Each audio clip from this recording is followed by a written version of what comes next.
Hello, this is John from Talking Story. Hey, John, it's Britton again. Hey, Britton, my BookTube nephew. How's it going, buddy? Doing well, man. I just wanted to check in and see how everything's going. I also wanted to ask you something. Oh, yeah. Well, what's that, Britton? What do you got to ask? Oh, nothing big. I just wanted to ask if you wanted to come on the pod again. It's been a while, and I'm getting guests back on again. We had such a great time last time. It's always fun hanging out with my BookTube monk, you know what I'm saying? Absolutely, man. I had a really good time last time. Yeah, of course I'll come back on. Awesome. Glad to hear it. Now we just need to figure out when we can do it. Just look here. I'm sure we can figure something out. I got stuff on my plate this month. You know, maybe we can, put it off until next month or something like that. How about right now? What? How about right now? Are you serious? No. Why not? Well, why not? Because I'm doing things. It'll only take an hour. I'm sure you can get to those things when we're done. I'm calling crap on that right now, buddy. I mean, I've watched your podcast. It's going to be longer than an hour. They last an hour. Sometimes. It's not the point. The point is, if we don't do it now, we're probably not going to do it. Britton, that doesn't even make sense. Of course we'll do it. My friend Epic told me that, and it made sense to me. I don't care what Epic said, Britton. I have other things I'm doing. I got Town Hall. I got the Quilluminati I got to prep for. The greater good, Britton. The greater good. Did you just quote Hot Fuzz? Yes. Yes, Britton, I did. Look, we have a secret society thing going, but that's not the point. The point is, we're going to have to wait just a little while. Then we can do it. Oh, man. How long? Look, the end of the month. Like, get me out of this month. And then the end of the next month, can you do that? Can you just hang out for that long, Britton? All right. I think so. Okay. Look, I'm glad. I mean, I think that, we'll have a lot of fun, and I'll come on, and But what's wrong with doing it right now? I mean, you gotta do it right now, John. I mean, right now. Right now, John. Just right now. You better pucker up right now, because we're gonna do it right now. And I don't mean kissing because I respect your marriage, but we're gonna do it right now, John. Just right now. Okay, Britton, how about this? How about I let you make the call? How about you put your finger on the pulse of my life and you just tell me what to do? I'll be there for you, my BookTube nephew. How about that? Hello, everyone. Welcome back to Britton's Hangout Hour, episode 98. Anyway, I'm here today. You're barreling towards 100, Britton. You're barreling towards 100. I know. I am reunited today with the BookTube uncle, John and Talking Story. How you doing, John? I'm awesome, my BookTube nephew. How are you? I'm doing well, I thought we should catch up, on the show, because, back when I had you on last time, you were a scrappy young YouTuber of about 100 subs or so, and I think I was your 100th subscriber, as a matter of fact. Were you really? Yeah, I think so. I knew I had no idea what I was doing, and to this day, I have no idea what I'm doing. And look at you now. You've been on Mike's channel. You're part of groups now. Like, look at this. How weird is that, right? I'm proud of you, John. You really made it. You launched me. I think you were one of the first channels that said, "Hey, you want to come on and talk?" I was like, "People want to talk to me? Are you kidding me?" You launched me, Britton. But yeah, no, you're so much has changed since then. You got a new background. Read some. You read Joe Abercrombie. That's Jacob went to work.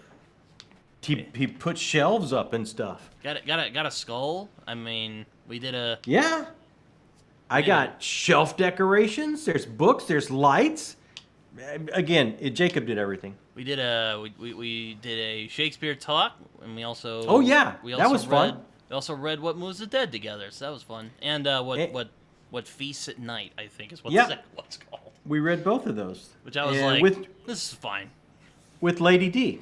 Yes, because D's like, I'll just join in with you guys. I'm like, all right. Yeah. and you were just like, yeah, let's get her in. I'm like, all right, that's cool. Yeah, why not? Three's better than two. That was a great time. I really like those reads. Those were good reads. But seriously though, how you been, man? You been holding up? Man, I've been great. Every day is I'm the luckiest guy alive. I feel like on a day-to-day basis. I mean, my life is a freaking jamboree, man. I mean, you've even started some new segments on your channel, you got a Patreon now. That's pretty fun. Yeah, we launched a Patreon because Jacob moved out, and we had to get a computer because he took everything with him. So yeah, we launched a Patreon to get a little help with the channel, and that was amazing. Yeah, man, I'm day by day, man. I gotta pinch myself. How are you doing? Oh, I'm doing pretty good actually. I'm still working with the podcast. But podcast has been great this year. I just have Has to it say, really? Yeah, I've recorded God. I'm almost to 100, so that should tell you something. I mean, that's a lot, dude. That's a lot of work. I know. I always tell my mom, I'm always like, you might not believe it, because, it's just me sitting here and talking to people. It takes a lot of time and effort, Absolutely. It takes a lot of time. And you're great at it. Yeah. I've been on a couple channels. I went on Beard Darkness's channel a few weeks back. He's a cool dude, man. He was like, hey, you want to come on my channel? And I'm like, it's kind of last minute. I'm like, all right, I got nothing to do today. Yeah, I think he's coming on. He may be coming on next week because I was going to talk to Tori because I just read her book, Bloodstones. It's kind of funny. I've been trying to rope her into the podcast, but I guess she's either busy, but I've kind of come up with a theory that I think she just got sick of me asking her. No, I don't think that's true. I haven't seen her be dropping a lot of videos lately, so she's probably. True. I think she has a book close to coming out. Not the second. About to say, I know she's been at work. I actually got her. Hold on. I think you saw it already, but I did get her first book. That's a fun read, man. That is a fun read. I'm a big werewolf nut, so I'm like, I gotta pick this up. You're gonna dig that though. But dude, Bloodstones is amazing. And I was like, I'm gonna have her on because I'm gonna read that this month. And then Beard reached out and is like, I want to read that this much too. Can I come on? And it's like, just like Lady D. Yeah, what the heck? I don't care. Whatever. Yeah, I'm ready to hang. I'm ready to hang. I might save the Bloodstones for next year, but I already, I'm already there, man. I'm on the struggle. It is so good. You're gonna really like it. Talk to me about the struggle. What do you mean you're on the struggle? No, I mean not really the struggle, but BookTube keeps you on your toes, man. You're reading a lot in terms of the TBR. Dude, it's great. You're just like, man, what am I gonna read? What am I gonna read next month? It's weird. I have never read as much and still felt like I can't get to. How come I don't? If there's so much I want to read, I can't ever get in front of stuff I want to read, and I'm reading so much. I know, yeah. I mean, for me, for other people, I'm probably not reading. My reading's actually been kind of slow this year. I mean, I don't know if it's just college or Jonathan Strange and Mr. Norrell came in and just freaking. Well, dude, that takes some time. That took 4 months for me to read that. I mean, It wasn't bad. It was just long. I was like, damn, dude. No, it's really good. I really enjoy that book. I don't mean to say that, but it's like even just like the little, the little addendums at the bottom of every page will take you a while to get through. Like that is a chunker.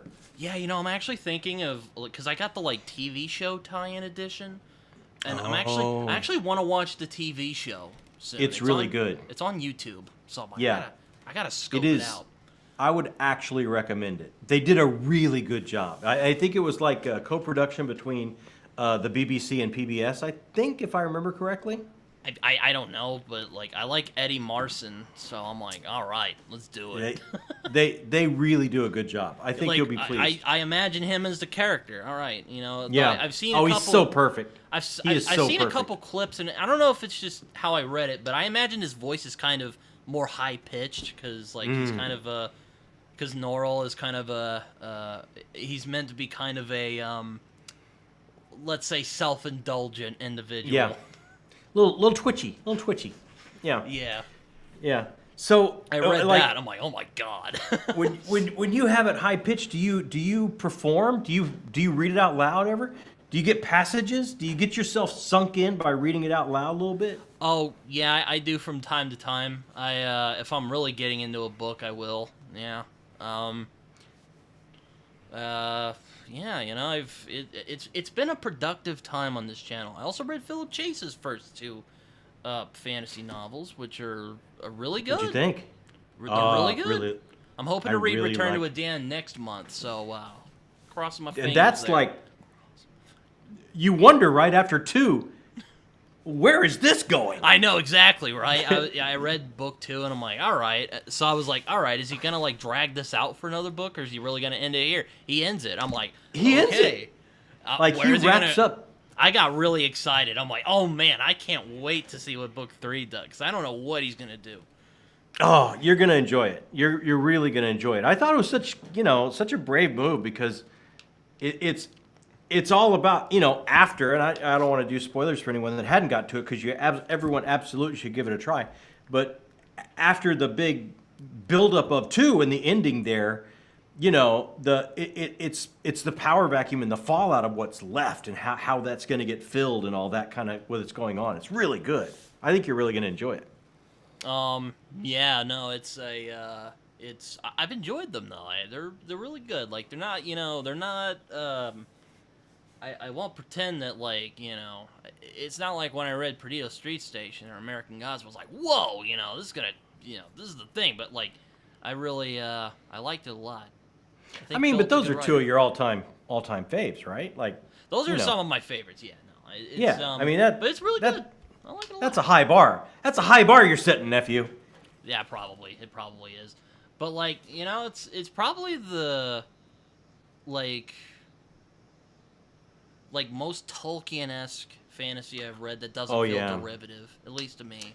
I know there's It's probably got- other inspirations in there, like Oh, I think there's a lot of Norse stuff. But it's got such that classical feel. Like it just oh has. man, when even- I read you talked about like the 9 realms and Mhm. I think it was book 2. I was like, oh man, he's talking about it's a reference to Norse. I got that.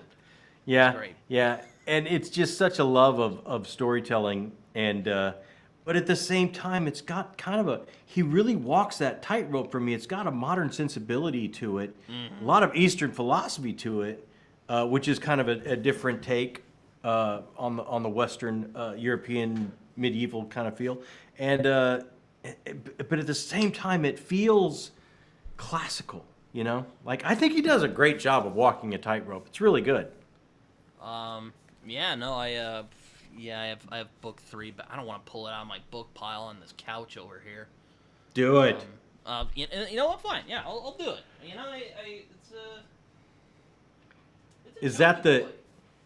Is that the to be read couch? Well, some of it is read, some of it is to be read. Like I have City of Thieves back there, which I know you really liked, which I was very glad about. But yes, here's my copy. Ooh, Have you? Yes. Oh, very nice. Have you read City of Thieves, Britton? Oh yeah, I read it last year. I loved it. I read dude, it. and how good is that, right? I think I remember specifically. I told you to read it because I'm like, dude, you'll dig this, and you're like, all right, I'll get to it. And then you and your wife. And I read it. did. And then I you and your did. wife read it, and you're like, this is great. And I was really surprised. I liked it so much more than I thought I would. Like that was a surprise to me. Yeah, I'll admit I was a little nervous because I'm like, oh man, David Benioff, he kinda, Yeah. kind of. I mean, season 8's kind of hanging over all of us, but no, he did. But that was amazing. I bet you that shows up on my year's best at the end of the year. I wouldn't be surprised. You were very fond of it from Yeah. from the, which I was glad. I really enjoyed it a lot. I mean, for a book like that, it's got so much. Also, I never thought getting shot in the ass would be like the saddest thing in a book, but man, Yeah. it's so good. No spoilers, Britton. Come on. I know. I'm keeping it vague, but Yeah, let's keep it vague. But yeah, I mean, there was surprise after surprise after surprise in that, and it covers so much of the human experience in like such a small, slim little book. And I loved how it had a bit of a fairy tale feel as they're going through this war-torn area. It almost seems like for them to be able to take in what's happened to their home and their home country, they almost have to create almost like a otherworldly fairy tale take on it, you know? Mm-hmm. There's so much great stuff about that book. yeah, man. like they're in the ogre's Yeah. lair or something. Yes, you know, exactly. Except exactly. they're Nazis. And they bring up Baba Yaga, and they bring, you know, it's like it's a lot of the folklore that they bring into it as they're moving across the country. Yeah, I know. For a minute there, I'm like, damn, is this actually like based on a true story, or is he just like screwing with it? No, I think it actually is based on his grandfather's stories that he told him when he was a younger person. Yeah, no, yeah, it was a really good book though. I really liked it. It's also So what- cool. You got your wife involved in. Well, it seemed only fair because I got my kid involved, or actually my kid got me involved. He built the channel. He did all this. I'd never done any of this. Yeah, you got. He did all. You got a whole thing going. Yeah, I got the whole family involved now. He did all this. He put me in front of the camera, and then we got him involved, being on camera quite a bit. And then we got my wife involved, and now my wife is the one that does all of the shorts and puts the shorts out every week. Yeah, I didn't know who did all those shorts. I think you mentioned your wife on your. Yeah, You said That's it all- somewhere. that's all Amy. I don't do any. I coast along, man. I do very little. Yeah, I do- actually watched your newest video today. Cause I sadly didn't get to the one on Tuesday because I haven't read any of the Ryan Cahill books. So I'm like, I'm sure he'll understand. Oh, I'm sure he understands. You got a lot of things to read.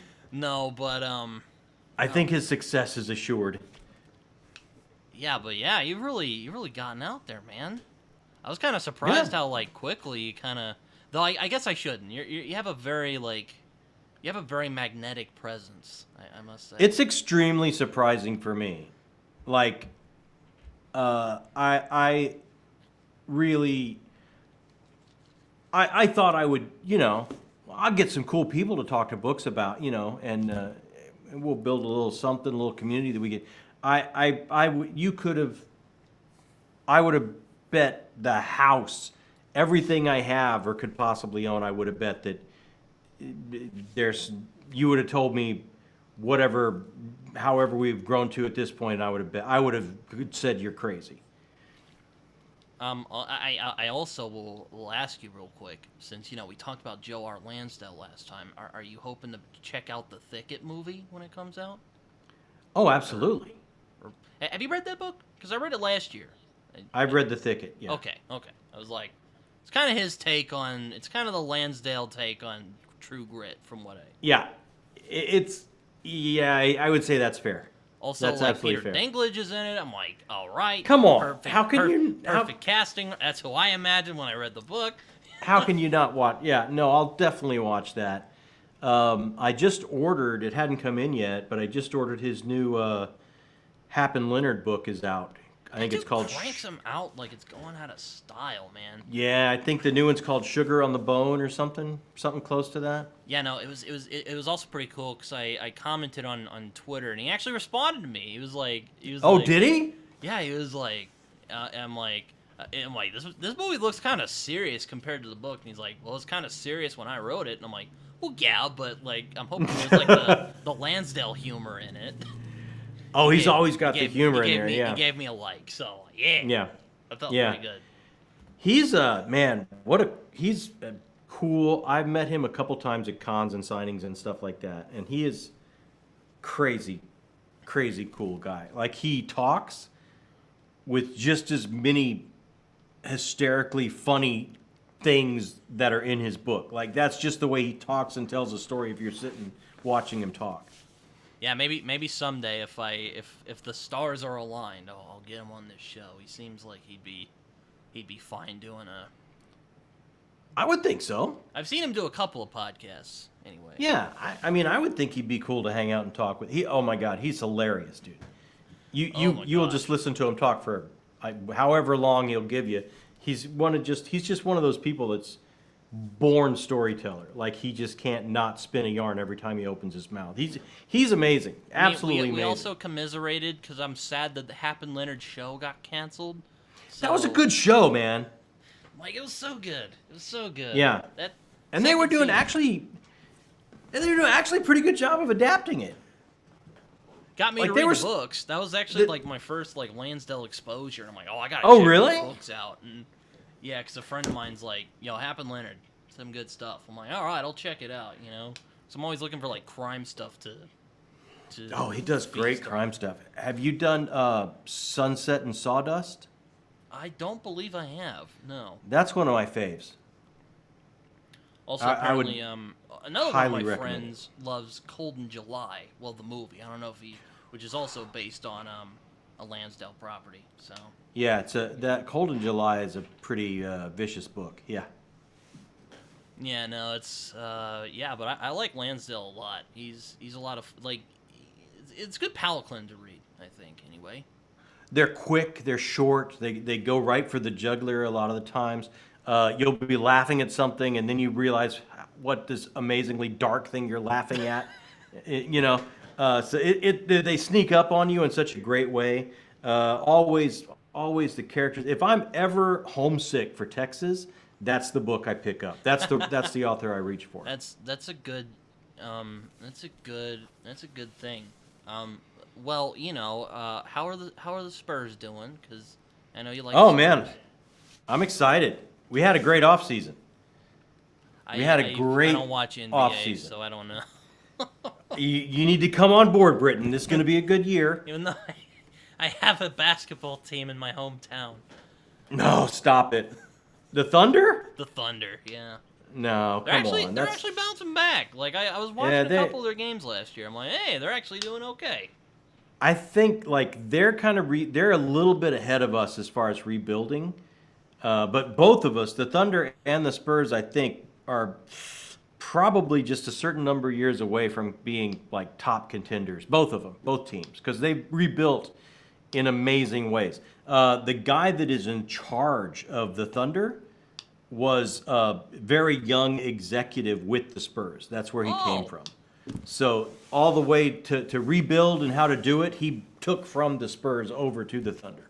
I mean, I will say if you like Lansdale, there is an author I've read called SA Cosby who I've not read any S.A. Cosby. I know you like S.A. Cosby. I've liked the books. I've read 3 of his books so far, and I've liked all 3. Definitely Razorblade Tears in particular. Very much. Because of you, I put that on my wish list. It's on my list. Oh, I'm glad to hear that. I was about to say, like, if you want, like, it's like a more dramatic take on Happen Leonard. I mean, Happen Leonard's pretty dramatic at times, but it is, but it's got that undertone of humor. It never goes away, right? Yeah. Like it's pretty irreverent at times. Yeah. Like Razorblade Tears has that too, but it's like kind of like. It's like, what if Happen Leonard had gay sons and they didn't accept those gay sons? And it's kind of a little angsty about that. It's fun. Interesting. Or I don't know if it's fun, but it's not fun. It's actually really sad, but it's quite good. But it's a good read. It's a good read. Okay. Razorblade Tears. It's on my list. You have impacted my list, Britton. Thank you. No, yeah, I saw it. Yeah, I know. I made my movies I'd like to, or books I'd like to see adapted into anything. Because I saw you responded. Very nice. And you're like, I'm sending you the executive in the mail. I don't know if I got what you were getting at, but I was like, all right. I was just gonna send you your executive producer badge that you could throw on, and that way get on set without anybody asking security to escort you off. No, yeah, yeah. I think City of Thieves would make a great film, kind of going. I don't see how they haven't made that yet. I don't know either. Like, that would be amazing. Like, that would be, and you could do it in 2 hours, 90 minutes, 2 hours. It would be tight. It would,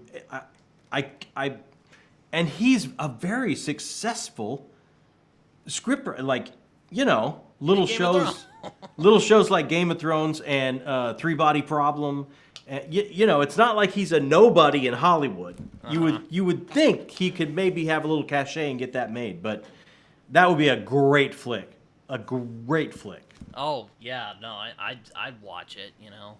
Yes. Apparently, I don't do audiobooks very often. I remember you said this a while back, but like you said, I don't have anything against them, but I have this thing called John Brain. Like, I'll just be listening and be like, oh, look at that. That's me. You know, like, yeah. I just, you know.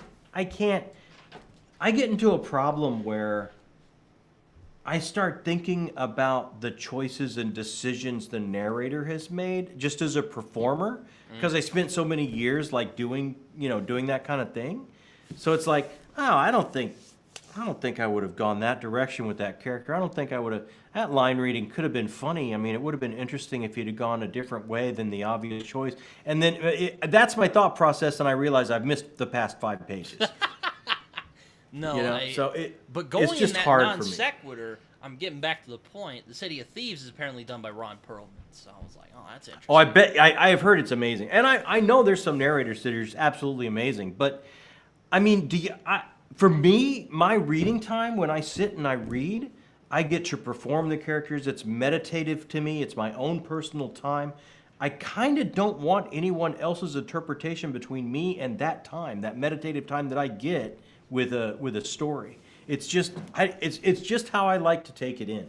Yeah, I'm a physical media nut. I mean, I'm not one of those guys who's thinking like physical media is gonna die or anything like that. But I can't see it. I just don't can't think see that's it. gonna happen. But Yeah. I just like it. You know, like Yeah. I have thought about getting a Kindle though. I've heard it's cheaper to get stuff on Kindle. You know, it should be. Like, I don't get why books are like, when they first come out, they're very close to the same price. If you go down to a bookstore and you get your book, or if you get it on Kindle, like, it should be so much less to download it on Kindle. Like, Probably so but much. I don't know. I'm sure my parents would happily give it to me because they're always like, "You should get a new shelf. Get rid of these drums. We're getting another shelf in there." Yeah. How often do you play the drums? I don't play them as much at the moment. I keep saying I'll get back to them, but I just haven't. I'm probably gonna be rusty when I get back to them. But my for sure. audience wants me to play. So before I part ways with them, which might happen, and then I don't know. I would like to do that for my audience because people are always asking me about the drums, which is always funny because. It's always funny because people will ask me like background stuff, you know. Like the other day I was on podcast and I'm like, "Hey, what's that pillow behind you?" Yeah, it's the shirt my dad wore. It's the Jimmy Buffett shirt my dad wore when I was born. He's very That's proud of crazy. that. And you still have it? That's Yeah, awesome. He's very proud of that shirt, and he really likes Jimmy Buffett. So there you go.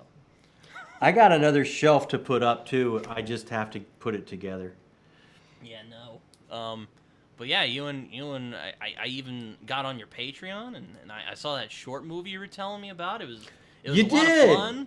Yeah, Britton, you're unbelievable. Yeah, absolutely. I mean, I don't do Patreon all that much, but I was like, man, I have to. I can't, you know. I'm very touched and moved, my brother, that you are that much of a part of our family. Which you were already anyway. You were my BookTube nephew already anyway. No, I did think it was kind of funny. I was watching you and your wife stream on Sunday, and she was talking about, like, magical realism writers. And I always think, because, like, I don't know, I'm just a weird contrarian guy. But, like, do you think magical realism is technically fantasy, or do you think it's kind of a different thing? Like, what do you think about that? I think it's a part of it. Sure, yeah. Well, that's acceptable.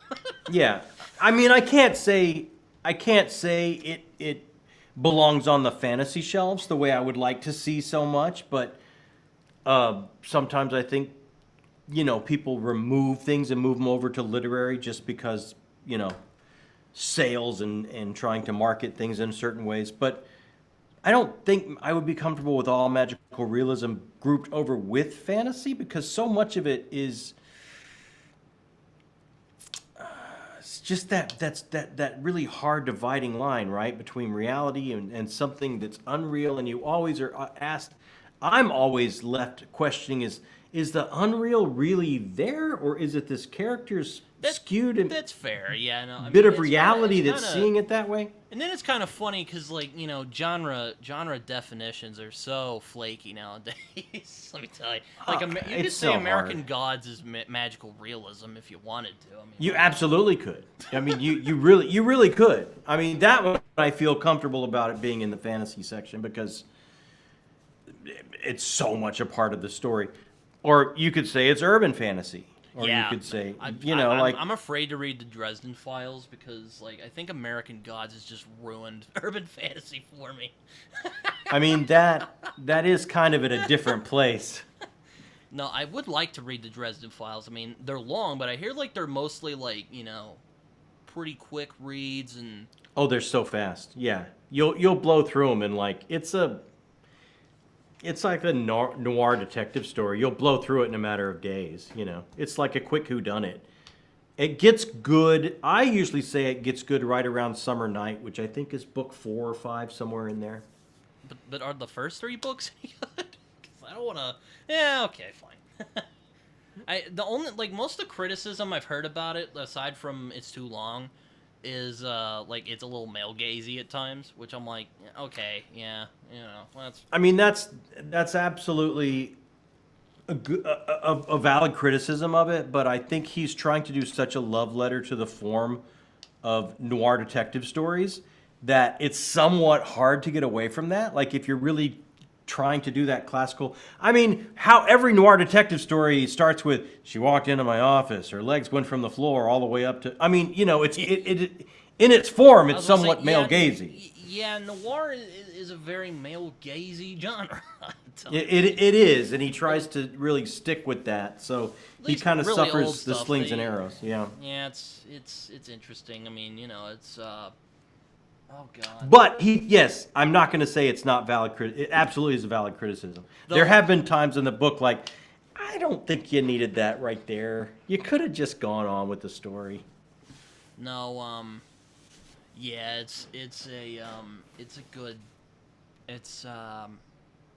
I need to read those. Is what I'm getting at.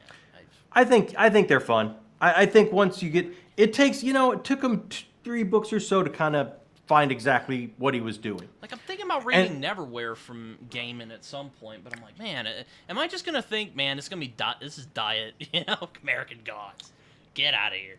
But no, there's a lot that I see in Sandman and Neverwhere, and it's almost like kind of test marketing for what American Gods became. Like, there's a lot of these ideas in Sandman and Neverwhere that I think come to full fruition in American Gods. Yeah, just my take on it. It's you know, I still think American Gods and Sandman is S tier gaming. So there you go. Oh man, Sandman is just same thing with Sandman though. Like, in the very early issues when he's got Batman popping up and stuff, like, he was trying to figure out what he was doing. He was trying to find out exactly what he was doing. If I recall right, I think I saw this in an interview, but he was like, bro, I thought this was going to get canceled in like 8 issues, so I was just having fun with it while it lasted. Yeah, that does not surprise me at all. No, you know, there's this big, like, annotated. They've annotated it now. Have you heard of Leslie S. Klinger? At least I hope you have. Oh, he's edited a bunch of, like, books, like a bunch of classic horror books. Like, he's done a Lovecraft collection. Actually, I think I actually own one of them, as a matter of fact, because Victor Laval did the introduction, and I'm picking that up. But, like, yeah, he did, like, I'm like, how do you annotate a comic book? That's weird. Oh, you can do it. Yeah. Sure. I don't know if I'm gonna blow money on that, but I wouldn't, but I could see it being done. So what's your favorite Laval? My favorite is probably is at least novel worth. I really enjoy The Devil in Silver a lot. I really like that book. I have not read that one yet. I like The Ballad of Black Tom though a lot. It's a fun little remix of Lovecraft. I love Ballad of Black Tom. I love him kind of reclaiming it, like feeling like is a certain way, being a man of color that's a big H.P. Lovecraft fan and having to come to terms with separating the art from the artist and then having, kind of reclaiming that story in that way. I thought it was like, great. well, H.P. Lovecraft, he kind of said mean things about people Oh, who big weren't time. white, He really said some mean, he was not a progressive guy. No, but it is what it is. I won't harp too much on that. Yeah. But I'm a huge Lovecraft fan. I read it when I was young. I still enjoy it. I enjoy it a great deal. I try and separate the art from the artist and You know what I do want to read? Going back to gaming, I do want to read his Sherlock Holmes and Cthulhu story. What is that called? Like a Study in Emerald, I think? Yes, that's it. I want to read Study in that. Emerald. Because I'm a big Sherlock nut. That is a lot of fun. My favorite Neil Gaiman short story is Murder Mystery. Oh, yeah. I don't think I've read that. I haven't read a lot of his short stories. I've read, I've read Coraline was my first one. That's kind of like a novella, I would say. Yeah. Which, I saw the film when I was a kid, and I got creeped out. I'm like, oh, I got to see what this book is about. And I'm like, oh, this is great. What is this? The book is awesome, yeah. The movie's cool, too, though. Then I read The Sandman, and I was like, whoa. Oh. I was like... I mean, where does that fit on your comic list? Like, I think I'm going to put a comic list together next week. Top 10 at least. I love it. I don't know if I'll do a top 10 list, but I'm thinking about doing a list where people could start that haven't read comics or don't read comics. Something like that.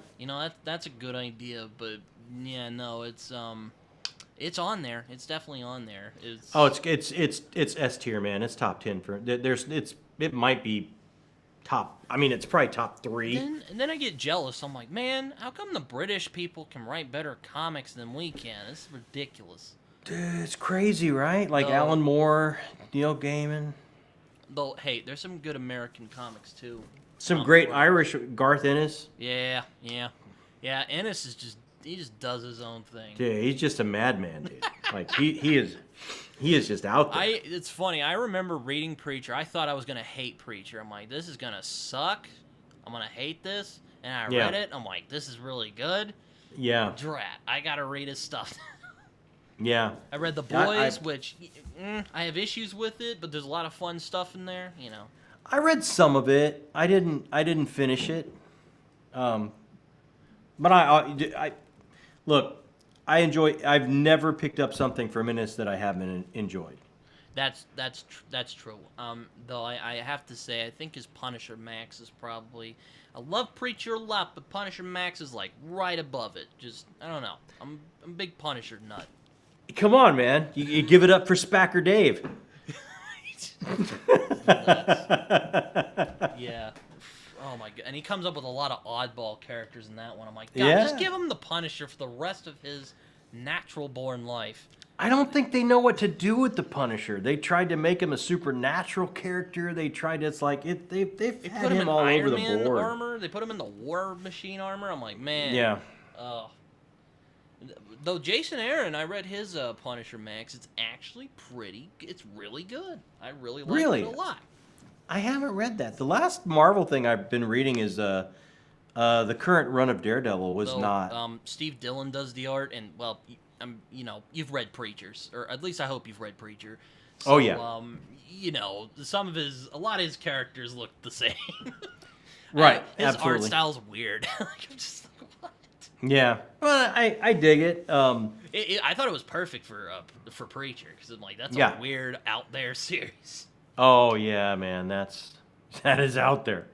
That is out. There are times even with the TV show adaptation of Preacher, I was like, I don't know how they're getting this on the air. Like, I was a little let down. I'm like, man, it's one of those series where the vulgarity is like one of the big things about. Like, if you get it on like Showtime or HBO, you could probably do it. But oh yeah, you could have done more of it. Sure.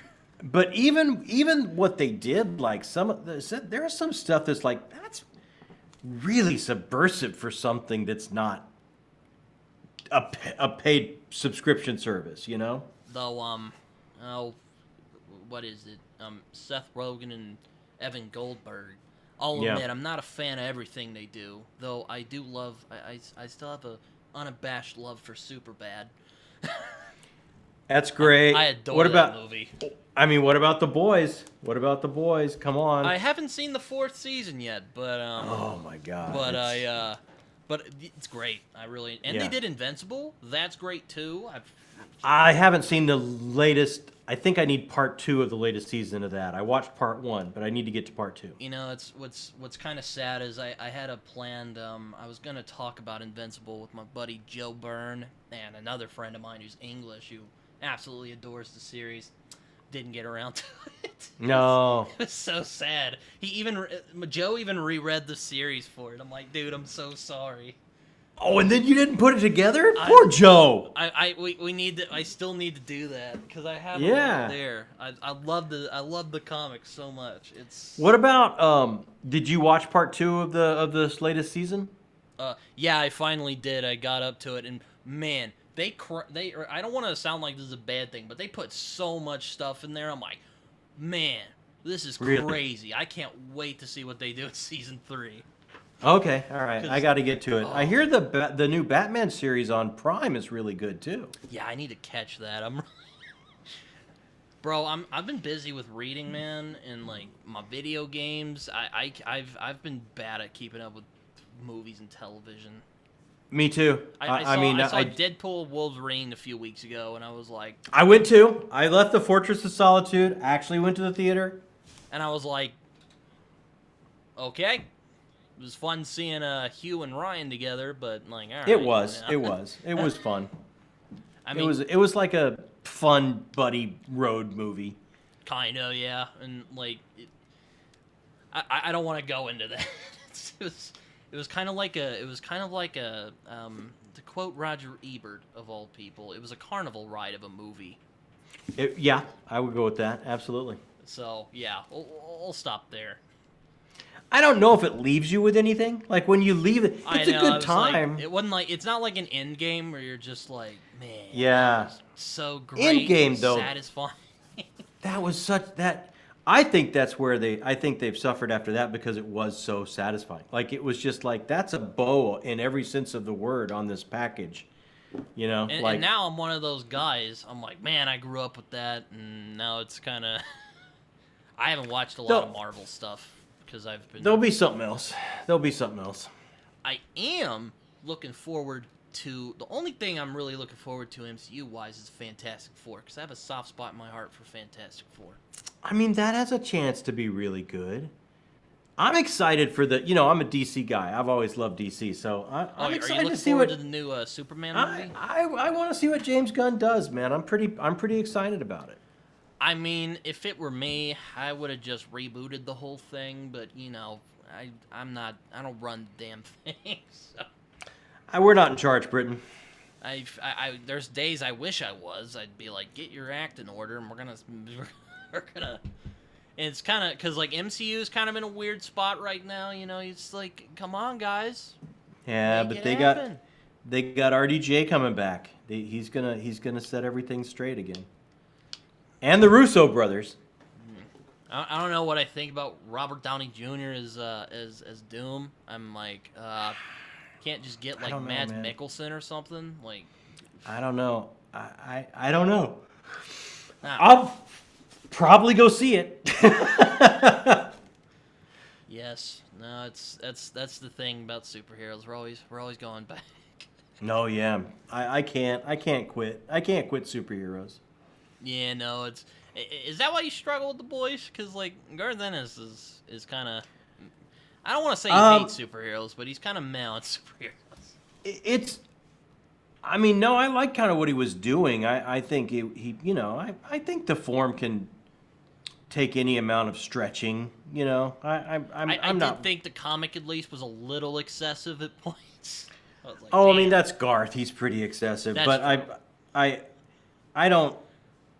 That didn't bother me. It's just there are moments in my life that I just shift focus. Like I'm into all these comic series, and then something else comes along, like I got to do this play, and then I have to drop all this and sink myself into that, and it's like, then I have a hard time going back, and it's just life, man. Yeah, It's like you were saying, probably a semester starts for you, and it's like it's hard for you to read a bunch of other stuff. Now, I will say this new semester is going to be great, because like my classes don't start till like 2 o'clock in the afternoon, so I'm like, I am going to milk that.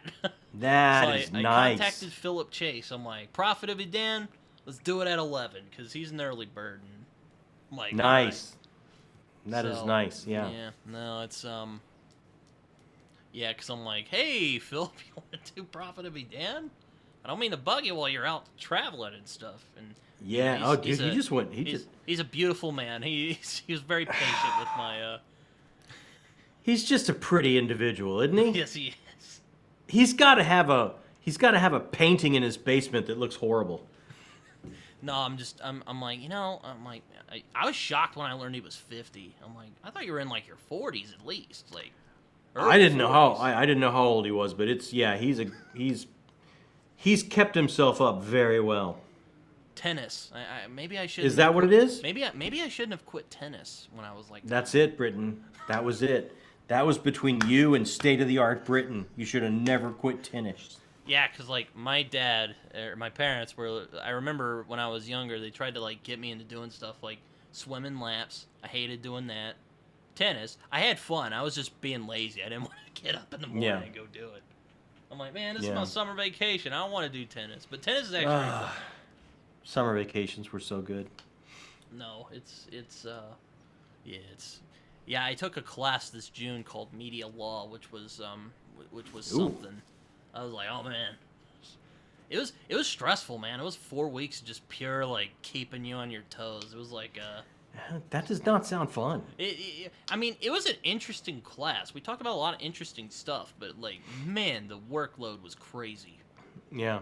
How many more years do you have? I think next year I'll graduate. So really? Yeah. Man, you're close. Yeah. I actually, oh my gosh, if one. Then what's the dream? What do you want to do after you graduate? If I can get a little gripey about regular life, I called I called right the ahead. I called the bank today, or I called the bank that holds the money that I use for class purposes, and I'm like, I would like I'd like $3,500. Like, if you could just hit me up with it. I did this yesterday, and they're like, the lady who like does all that she's not in today. And I'm like, all right, crap, whatever. She's like, well, we'll call you. So I give them my phone number, and I'm like, all right. I wake up today, and I didn't see they called me, and I get an email. It's like, hey, better get your money together for the semester.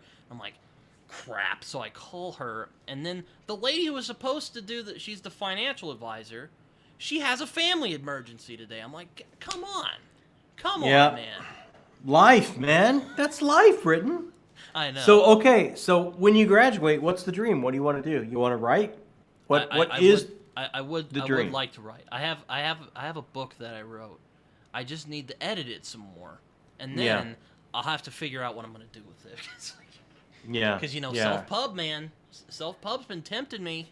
Dude, that's it's such a movement. Like, it's such a valid option now to find an audience and to get your work out. It's not just like pipe dream vanity stuff anymore. Like, no, absolutely not. Absolutely not. We're seriously considering it as well. I was gonna ask you a little bit, because you said you and I was kind of joking the other day. I'm like, so like, how was it? Was like your wife writing a lot of it, and like your son helped, and you were like standing in a corner like spitballing ideas? Like what happened? Well, it's really weird. Okay, so we have to go back to when everything shut down a few years back. I'm sure you remember this time. Yes, I had a really massive reading slump at that point, because it was really depressing. So we were all kind of stuck in the house, and we have a history of just doing things. Amy and I had built a theater company together, and Jacob and I had done we'd done creative projects together, and he was talking to us about this script he had turned in his screenwriting class, And he was bummed out because his professor said, no, this doesn't work. I don't see a story here. So I said, well, let me look at it, and I looked at it and I said, well, I think if you looked at it this way and did this and maybe did this and built up to this, and if you had multiple seasons, you could go from 1 year to this, and here's like a multi-year plan of how this story would play out. And we just kind of spitballed it and have fun. Mm-hmm. And then Amy got involved, and it's like, well, we're not doing anything else. Why don't we set up a writer's room and start working on this? Because we're all stuck here. We're not doing anything else. Mm-hmm. So we set up a writer's room, and she's the one with she's the writer, so she was kind of in charge of a lot of it. It was Jacob's initial idea, and I don't know if you found this to be true, but as parents, we were continually shocked about, you took this class and they didn't cover that, like. You've never studied Shakespeare? You've never studied this about story? Like, how can this be? So, in writing, Amy was teaching him a great deal about how story worked and character worked, and he's writing this part, and she would write this part, and I would get called in because it's Lovecraftian, so I know a lot of the lore from reading it all my life, and how does this work? We've written ourselves in a corner. How can we get out of this? And I would be a 30,000-foot view and go, no, that works because you can do this, this, and this, and I would kind of plot it all out and put it together. And then when we got deeper in and there were characters that they would lose a character voice, she's like, I got to write this. And Amy would come to me and say, I got to write this. I don't have this character voice. And I've got kind of a background in improvisational theater, and I said, give me 10 minutes. And I kind of thought about the character and put myself, and then I would just improv the scene and do all the dialogue, and they would record it, and then they would go back and fit it in. So that sounds. So, I'm sure that was really nice because, let me tell you, writing a novel. Yeah, when you do it by yourself, it's gotta be work, man. Oh, it was enormously hard for three of us. It's hard, and my book isn't even that long. I'm just like, man. And I used to hate when I've watched authors who do that cute little author thing where they go, man, the characters just took it from there. Let me tell you, that is true. Yeah, there were characters. I mean, Amy particularly would come to us and go, "Hey, this character just showed up," and they took over the book. It's weird. It's weird how that happens. Absolutely, but she is unbelievable. She's my favorite writer, in the world. I can't wait for some of this stuff to get out and people to get a look at it, because I just love it. It's the book that I've wanted to read for so long. Yeah, no, I mean, what's funny? My dad, my dad, of course, is always hoping I don't get scammed on the internet. I have a friend. His name's Josh, and I'm like, hey. I know you and I trust you. Do you want to edit my book? And he's all like, hell yes, I would. So yeah. For a discounted price, I shot him the manuscript. He scribbled on it and he gave it back to me. And I, fixed it up. And that's great, man. And my dad, we looked at it and he's like, and there was still, there's still some mistakes I forgot to clean up. And he's like, here's the deal. I'm going to be your editor now. That's cool. And I'm like, that's awesome. I'm like, okay, all right. And that is awesome, man. Though I mean, I'll admit, I hope he doesn't watch this, but I admit, you might not want to say this, Britton. I was kind of like, I don't know. Is he gonna get it? I see what you're. He's not like the biggest reader. And I emailed a friend about this, and he's like, maybe that's a good thing, actually. Yeah. He might tell you some stuff, and I'm like, yeah, all right, fine. We particularly went out to find some beta readers and stuff that is like, they don't read this ever. So if you can figure out what's going on here, we crossed a threshold because it's not their normal thing that they would ever read. So yeah, I think your dad is a great thing, and you know what? Your dad has lived a life, Britton. That's true. Trust your dad's going to be just fine. I'm sure. Yeah. I remember I would show him the book, and he was like, "Geez, Britton, you're more worldly than I thought you were." I'm like, well, I watched you read a lot, and you watch a lot, and you pick up things. All right. Yeah. It's not. Sadly, I'm not, I'm not like Grant Morrison who, write a phenomenal, weird Batman comic, get a shitload of money, and then go off to Europe and go off on wacky adventures. You never know, Britton. That could be you. You never know. Like this thing could. You these days, man. You just don't know. You got to live your dreams. You got to live loud. That's true. Yeah, I started writing another thing, and then stuff got in the way. I need to get back to it. Yeah, you'll find it. My dad and I are trying to figure out when we can look through the book I have completed, so we can, kind of, get up and clean up some stuff. So yeah. Because like we watched this show together. I'm like, all right, and then he's like, hey, we're gonna do this, Dr. Pepper thing. I'm like, okay, whatever. This is gonna. Okay, suck, tell me about the Dr. Pepper thing. Like I don't know how you ever agreed to this. Tell me about what's going on. So my dad and I started watching this show, and he's like, Britton, I'd like to do some stuff, and my dad's like this. He always likes coming up with weird ideas to. If he watches this, he'll probably be like, weird, what are you talking about? I'm looking out for you. And he's always coming up with these he's always coming up with stuff. He's always like, you know what, Britton, here's what we're going to do. We're going to do all these things. Or we'll do this or this. And I'm like, yeah, whatever. And he usually and he actually did this the other day. He usually craps out at the couple days in. And he'll go like, all right, Britton, we don't have to do that anymore. Like he did that the other day. He's like, do you want a Dr. Pepper? I'm like, oh, hell yeah, I do. And he's like, all right, just go to it. I'm like, no. Hold on a minute. You said the whole month. I'm seeing it through. So don't. And he's like, all right, fine. So, but okay. All right. So what happens if you make it the whole month? What happens? People have been asking me this, and he's like, okay, if you still enjoy Dr. Pepper, when we get to September, I will never bug you about drinking Dr. Pepper again. And I'm like, fine. Oh, that's quite the prize.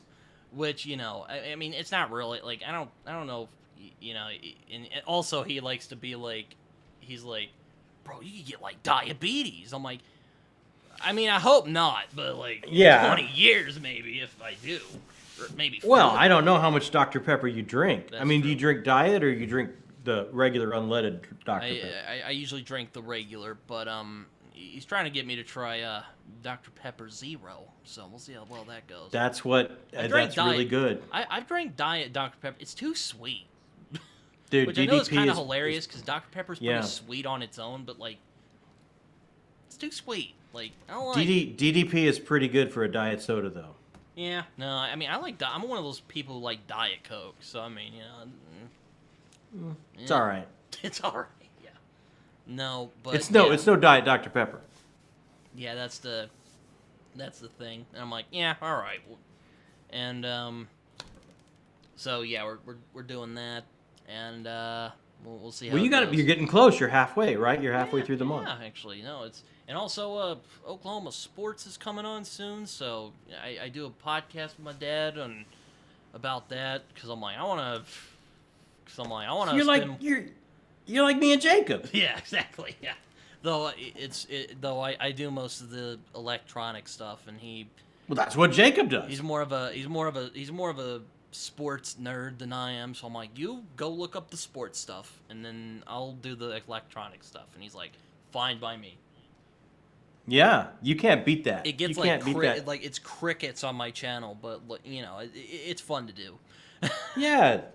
Look, it's you and your dad. You're never going to get that time back. Who cares? Exactly. Yeah.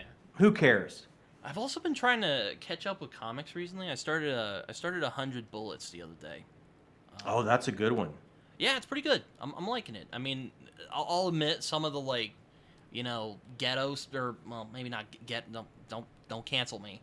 Some of the hood slang is a little dated, but aside from that, yeah. It's it's a pretty fun story. It's a cool idea. It's like, here's this guy, he gives you gun, he gives you evidence that somebody screwed you over in some way, and 100 bullets that are untraceable, and he's like, go nuts. Go to town. Do whatever you want. Yeah. The next comic I'm picking up is part 2 of World Tree is out. I've got the whole, I think, 7 still through need to 12 read or that, 'cause something. I like James Tinian. Have you read Something is Killing the Children? That's a really good comic. That's one I haven't read. Though, of course, but it's one my mom will come in and be like, what the hell is that? You know? a lot of his stuff is like that. But No, like she'll World see Tree the is title, great. Something is Killing the Children. Killing the What's Children, wrong yeah. with you, Britton? That's not a good look for your shelf. Not at all.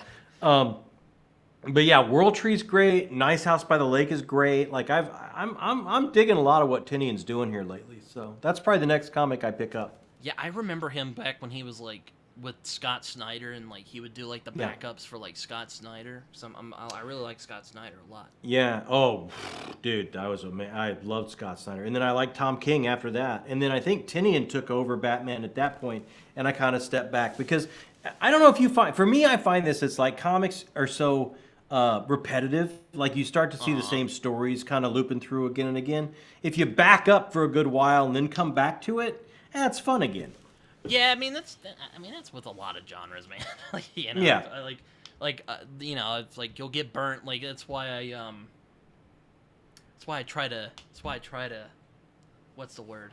I try to be as I try to read as many genres as I can, because if I read one all the time, I would probably get burned out. You know. Yeah, I'm trying to do more of that too. I'm trying to vary you up know, my flavors. I mean, I don't know.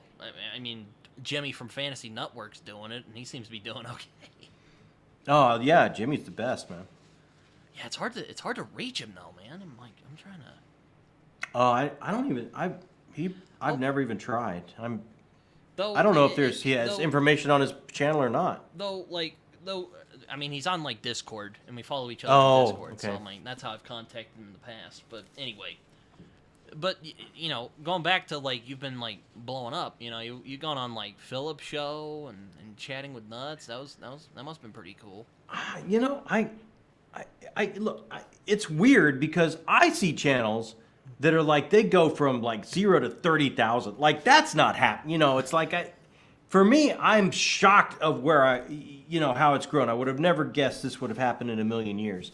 But I don't know if I'm really blowing up. I see channels that put out 20 videos. At least on our side of the internet, it looks like you're. Maybe that's it. Yeah, our little corner, maybe. But it's like I see people. It's like they got 20 videos out and they've got 15,000 subscribers. I'm like, oh my god, how that's incredible.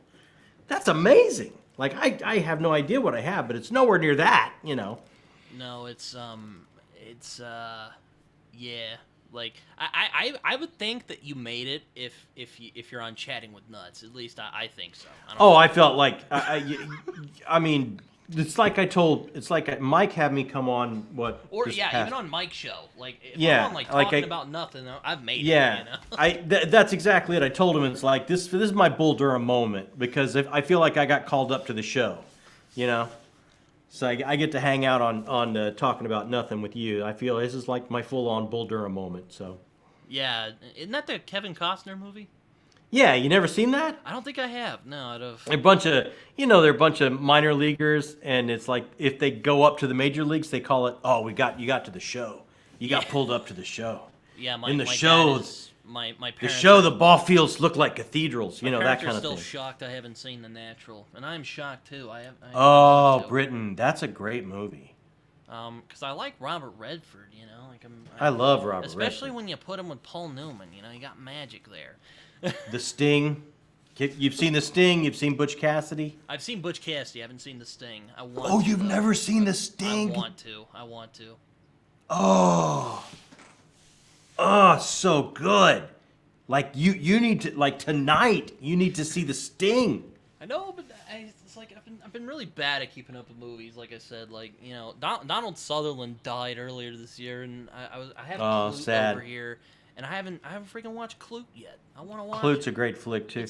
But one of the great Sting, one of the great villains, man, Doyle Lonigan. You'll love Sting.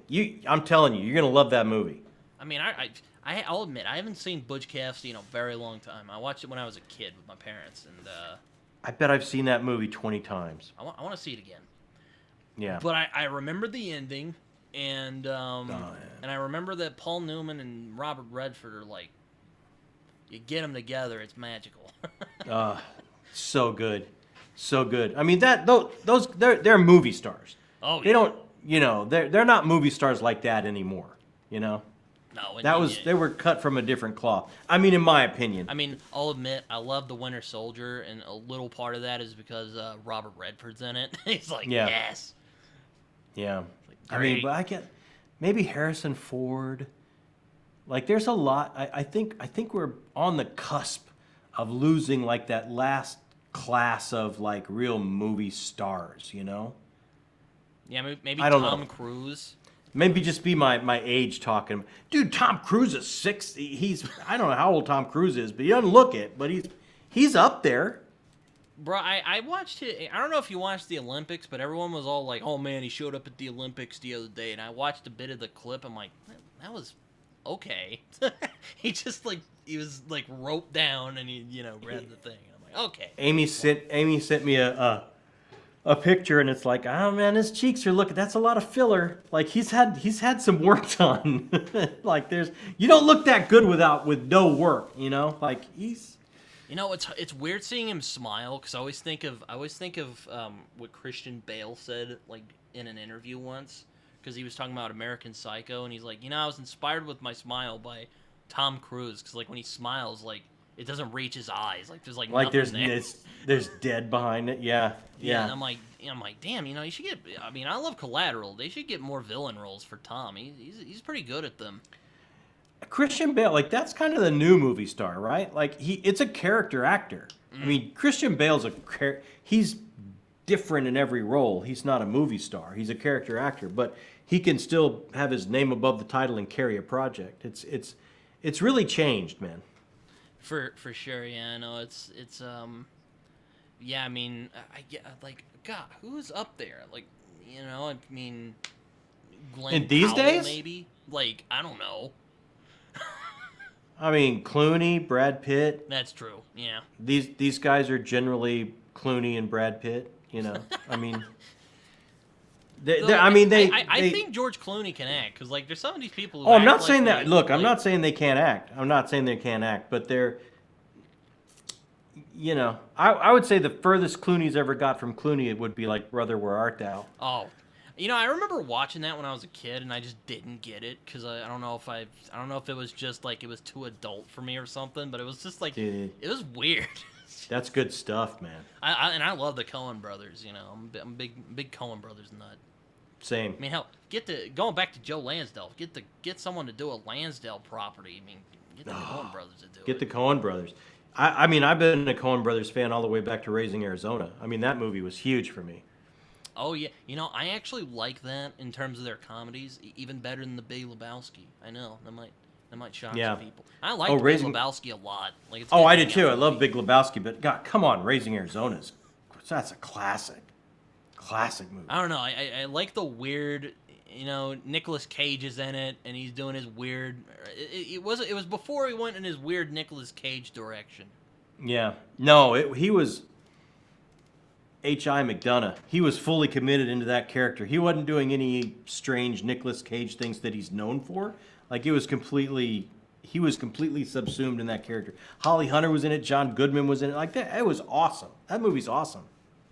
Oh yeah, it's great, and it's probably my favorite comedy of theirs. I still haven't seen all of the movies they've done. I still need to see the Scottish play that Joel did. But I don't know. Yeah. It's like there's so many adaptations of the Scottish play. I'm like, man, I don't know. I can't remember the director, but the one with Michael Fassbender. Oh, that was underrated, man. It was a great amazing. movie. It was amazing. Yeah. That was like a fever dream of a movie. I'm like, I love that. It was so good. We need more Shakespeare adaptations like that. Oh yeah, they took some real risk too in how they staged it and what they did, and it's like it all paid off, man. It was such a great adaptation. I love that. I think for the Scottish play, that's one of my favorite ones. Yeah, like I know, like Roman Polanski did one back in like the 70s. And, I don't think I've seen that one. There's tons. Yeah, There was I've one I seen watched, Patrick Stewart. I was just gonna say I've seen Patrick where Stewart. I think there was like a weird Eastern European thing. Yeah, I think that was a PBS production. Yeah, it's really weird. And like the three witches are like nurses. You're like, what? Yeah, like field hospital nurses kind of following him around. Yeah. Yeah, no, that's one of it's either that or Richard III for me. It's my favorite Shakespeare thing. Ooh, Richard III's such a good one too. I've seen Ian McKellen do that. Yeah, no, I also like Hamlet a lot. The Branagh version is really good. I like Hamlet a lot. David Tennant's my favorite here lately. Yeah, no, I've heard someone told me, I don't know if it was you or someone Probably else, me. but Andrew Scott apparently did a really good. Oh, I think he just did it. Like, I think he just, like, real recently just did it. I haven't seen that, but I bet it's phenomenal. Andrew Scott is jaw-droppingly good. Yeah, you know, I've been thinking about. I don't have Netflix anymore, but I have thought about checking out his new Ripley adaptation with him as Ripley, because I do like the. Amy watched it. Amy watched it and said it was great. Did you watch Fleabag or? I mean, you like Sherlock. Did you watch his Moriarty? That's where I first saw him. Was Sherlock. Oh, dude, his Moriarty is the bomb. Yeah, like it's so good. Oh man, that reveal when they first meet is great. Oh yes, so good. He's amazing. He's definitely the most unique Moriarty I've seen, because he's very because Moriarty in like the original stories is kind of like this cold, calculating mastermind, and in Sherlock at least he's like this mercurial, still a cold, calculating mastermind. Exactly, but he's this just he's mercurial got all that. maniac. He's got all that, but then the choices he makes, the line readings he has, the territory where he takes that character there, which you wouldn't naturally. I would get 50 actors. He's like none half, of them. He's like half hitting none on of them Sherlock would. too, which is Yeah, kinda none of them hilarious. would make that choice. None of them would make those choices. It's all about the choices you make and where you take those lines. And it's like, he's just amazing. He's pristine. Love it. Love him. Love him. Like Sherlock was like one of the first like superheroes, if you think about it. Oh yeah. Had, like a because gallery. yeah, it had a rogues gallery, and it was kind of like consistent. Yeah. The stories kept coming out, and you would check back in with the characters. Kind of like comic issues do now. Yeah, though. It's. Yeah, I need to read those again.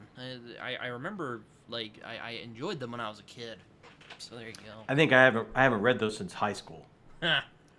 Yeah, no, That's a long time for me. That is a long time. Yeah. I mean, thanks, Britton.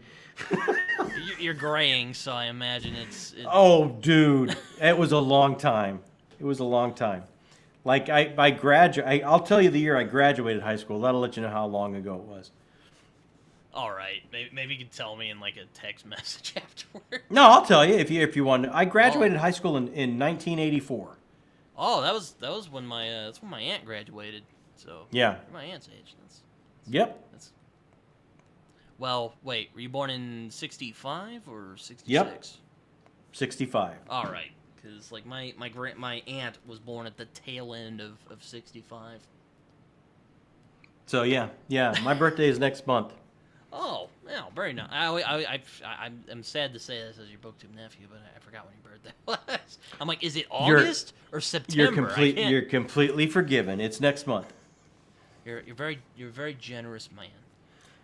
You're my BookTube nephew. I couldn't tell you when your birthday is, so it's all forgiven, man. No, but I guess I'd like to talk about some books. Hit me. So, what are you reading right now? What have you? Yeah, I was going to ask you. What have you been reading? I'll tell you what I've been reading. Well, I've been reading 100 Bullets for one thing, so because I'm trying to catch up on the comics. Brubaker is good stuff. I'm also reading Return to Griffin by my buddy Joe Byrne. So, which one is that? Second or? That's the second one in his Hybrid Helix. I mean, if you like superhero stuff, like go nuts. And I do. I know you do. It's good. I don't see any way I wouldn't love those books, right? Also, there's also some it's basically like Star Trek and superheroes. It's catnip for you. You're gonna love it. It's two of my favorite things in the world. Like I can't imagine Deep how I Space will Nine, not. At least. If you're a fan of Deep Space Nine, you'll love it. I can't see how I'm not gonna love these books. It's like just not possible. And Moon Witch Spider King. I finally got around to that. I really love the cover design of this book. It's Those are pink, really striking covers. I tried to do the first one, Black Panther, Red Leopard, I think, right?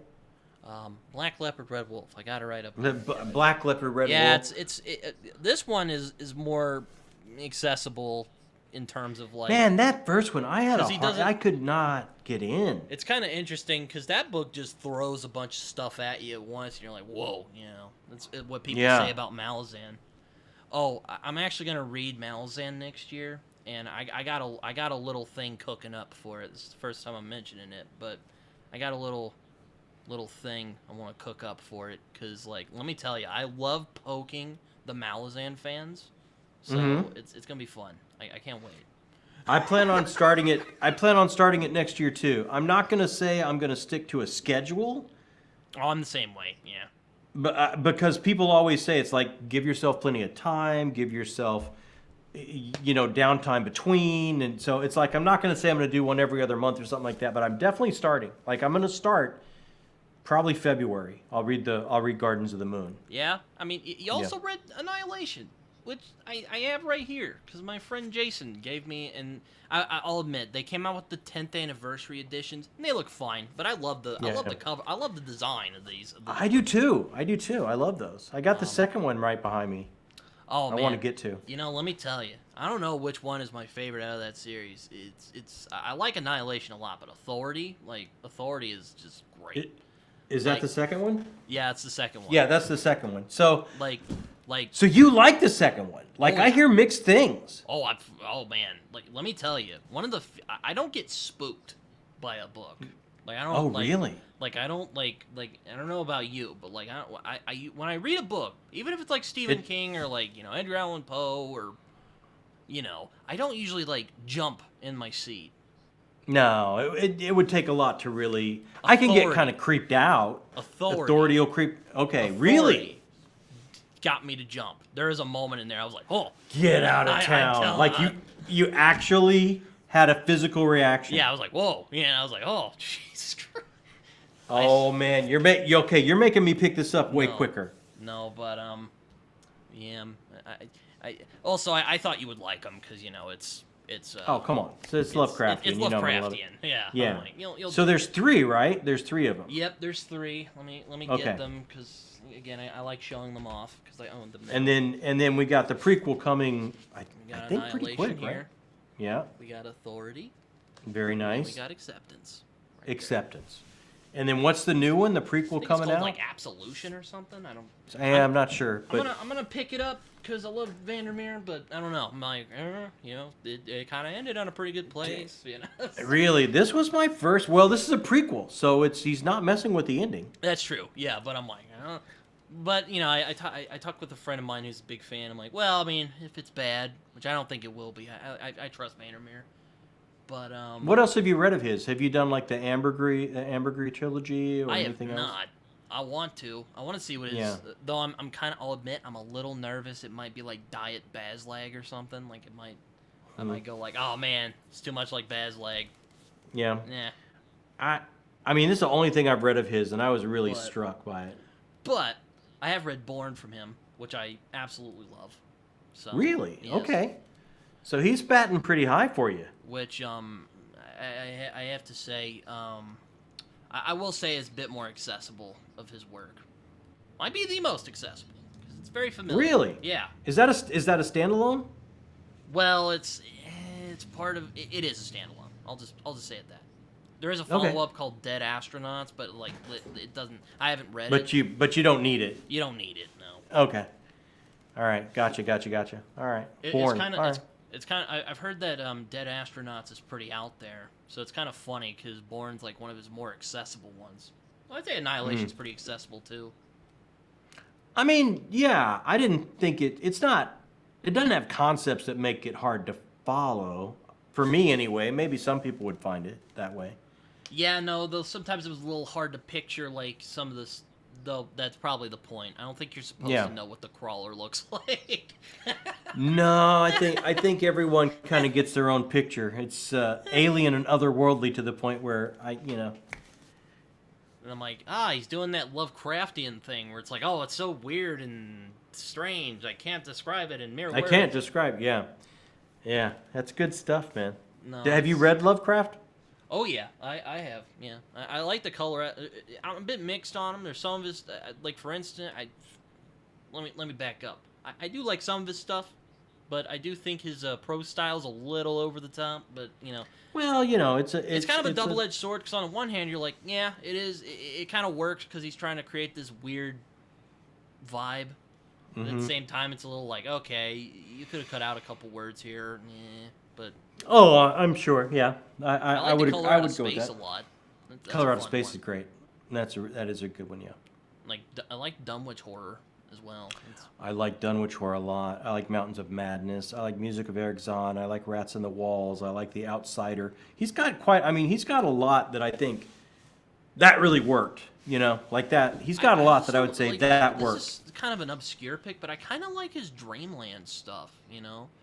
Oh, his Dreamland stuff is really interesting. Like that's I won't pretend like it's like oh man, like this is like peak, but it's no, but it's really fascinating though. It gave him a chance to really do a different tone, I thought.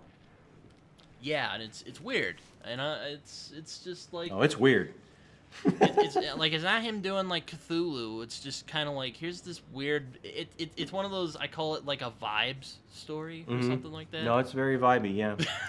I'm finishing up tonight. I will finish, or tomorrow morning I will finish Assassin's Apprentice by Robin Hobb. Yeah, that's Malazan and like Robin Hobb. That's like the major two people. Like, oh my gosh, Britton. Yeah. You need to read that as soon as possible. It is the second coming of fantasy literature. I will say, I will finish. What I'm trying to get at. I will finish this tonight or tomorrow morning, and I'm adjusting my next 2 months TBR so I could do books 2 and 3 because I love it so much. I want to keep going.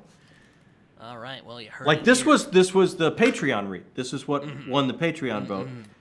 And I thought, okay, well, I'll start book 1, and then I'll get to 2 and 3 down the road when I have time. I've already got like these things set, but I started pulling books out and stuff to put these 2 books in because I love this so much.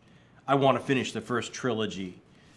Yeah, Hobb might actually be like. I remember I had a buddy of mine, actually the guy I was going to do the Invincible thing with, and also, I would like to do like a Sandman conversation with him and some other people.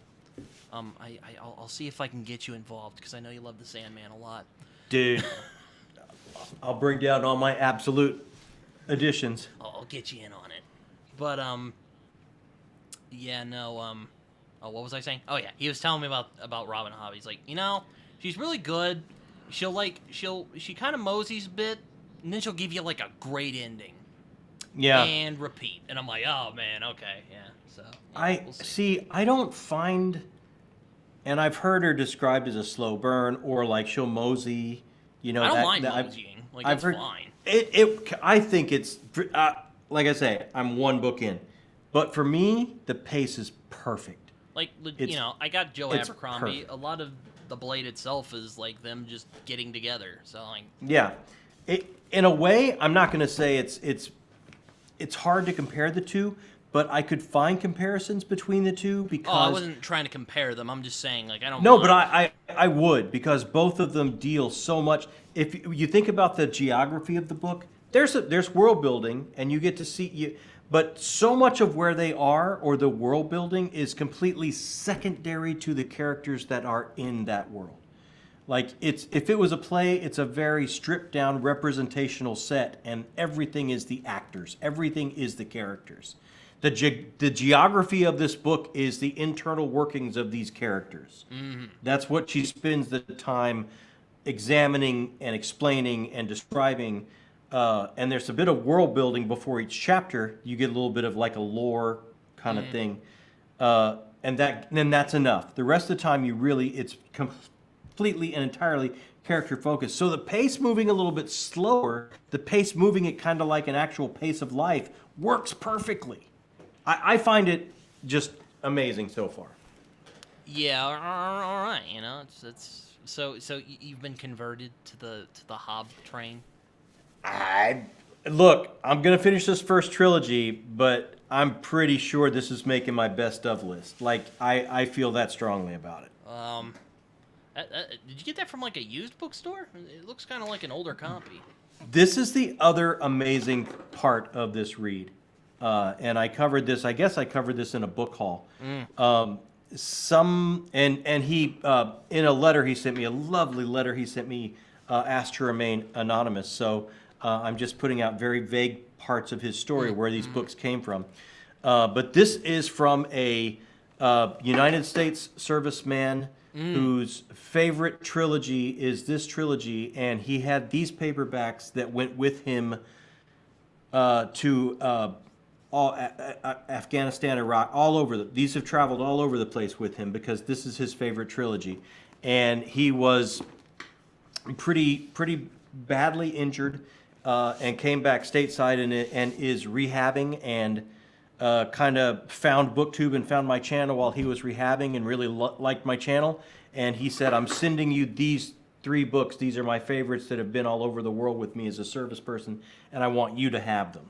So I was like, and that what an amazing thing. So that's another part of what makes this read so special is where I got the books from. Yeah, and I actually sent you. I don't mean to be self-aggrandizing here, but I sent Go right you, ahead. I sent you the Harlan Ellison greatest hits because I'm like, I'm sure And John it is- will appreciate this. And it sits on my shelf right next to my signed edition of Shatterday and Mephisto and Onyx. Yeah, and I'm like, because I picked it up. I was at my local bookshop, and I was like, Did you get a copy for yourself? I did not, but I might. might pick it I should probably send this back to you and have you read it, and then you can send it to me. Yeah, but like there's a couple stories I've read in there. Like I have No Mouth and Emma Scream in there. So Yeah, that's a classic one. Yeah. yeah, and that one's, oh man. Do you know they made a video game out of that? And Harlan Yeah. Ellison played Am, which I is have heard that. oddly appropriate. He was such a ham, dude. Like I have no problem believing he was It makes sense that he would play a misanthropic, sadistic, Oh, yeah. artificial intelligence. Oh, absolutely. He loved every second of it, I bet. But yeah, I think it's got. I looked all through it. I think it's got Paladin the Last Hour. I think it has Shatterday. I think it has Jeffty is. It has Jeffty in there. But I think it's like I am hoping to get a copy for myself. But I'm like, because like I'm like, yeah, I think John will appreciate it. I don't know if he'll read it, but I'm sure he'll appreciate it. He'll be like, you know what? I'll give it a look. Dude, it was one of those that I was like, I think all these pretty much. I'll just let this go by. And then I felt bad about it. Like immediately, I knew that was the wrong decision. And it's like, I will. I'll pick it up. I'll go ahead and pick it up because I want it on the shelf. And then I literally, like within days, it showed up from you. And I was like, yeah, you're too good to me, man. Yeah, it's kind of weird. I've thought about sending you some more books. I don't know what you haven't read yet. Dude, I'm seriously, I'm going to send you the frickin' Harlan Ellison because you need to read a lot more of Harlan Ellison. You surprised me, man. Because I'm all like, yo, have you read like Jonathan Strange Mr Norrell? And you're like, yeah. I'm like, okay. Yeah, I read that. Have you read Kindred? And you're like, yeah, I've read that. Oh, yeah. I'm like, okay. I'm like, dang, what haven't you read, sir? Come on, there's so much. I'm sure there's plenty you haven't read, but I'm like, yeah. SA Cosby, apparently, I haven't read. You know what? I will get an SA Cosby book next time I'm in the bookstore, and I will send it to you. Dude, yeah, you're one up on me. You have to wait until I send you something. All right, you send me some. Yeah, I should send this. I should get this Harlan Ellison to you. How much have you only read? I Have No Mouth and I Must Scream. Is that the only one, or have you read some more? I've read a couple of his stories. I've read his I Have No Mouth and I Must Scream. I've read A Boy and His Dog, which is I'm a big Fallout nut, so like that's basically that's basically where that came from. Early Fallout, yeah. And like Mad Max and like that's where that weird apocalypse came from. But anyway, I've read it's a weird title. It's something. It's Repent Harley Quinn, said the TikTok man or something. TikTok like that. man, yeah. I have a really nice edition of that. I read that a illustrated. long time ago. Yeah, that's a weird one, man. That's a weird one. There's a lot of them that are weird, but that's a weird one. But yeah, I've read a couple of his stories, and he's good. He's good. You know, he's not Yeah. all just that cranky, you know. Oh no, he was that. You know hammy, thing you know. the thing about him though is I kind of always understood when he got cantankerous. It was usually always about artists getting paid or artists being taken care of. He would lose his shit over that for sure. Or if he felt someone was ripping him off. Same thing. Like yeah. like Terminator. If you've sure you know. Star Trek. He has quite a bit to say about. Oh yeah, and City. I have seen The City at the Edge of Forever because I'm City on the Edge of Forever. Because I've seen the original Star Trek. I'm sure you've written. Have you seen them all? I'm sure I've written, or not. I've written. I'm sure I've read. I'm sure I've watched other shows he's written on. Didn't he write on the original Twilight Zone? No. I don't think so. No, he is not that old. That's like Charles Beaumont, Richard Matheson, Rod Serling. Amazing short story. Have you read any of those, like Richard Matheson or Charles Beaumont short stories? I have not read Charles Beaumont, but he is one of my like he's on the because I love the original Twilight Zone. And I know he's one of those guys, kind of like Richard Matheson. If he's writing an episode, it's going to be a good one. Yes, but, so true. I've seen he's Penguin done great put out. short I saw fiction. Penguin put out a book. I'm like, I gotta pick that up. Yeah. I have read some Richard Matheson. I've read I Am Legend, which it's a classic. I've read some of the short stories that inspired like I've read Drive, or no, that's not what the movie's called. Duel. Drives the Ryan Gosling movie. Different movie. I've read Duel. I've read a couple of his short stories. I can't think of them off the top of my head. Yeah. All right. You need some Charles Beaumont in your life. I do. Some of his episodes he wrote are some of my favorites, like the Howling Man and The Howling Man. He's got that. The Howling Man is the one I think of the most. Yeah. I'll admit, but the collection I had that short story in it. It's so good. Yeah, it's kind of interesting. Rod Serling basically got like it's kind of like how David Simon for The Wire got like a bunch of crime writers together to write that series. He basically just got all like the science fiction and fantasy writers together, and they wrote it, and it's great. Oh, it's so good.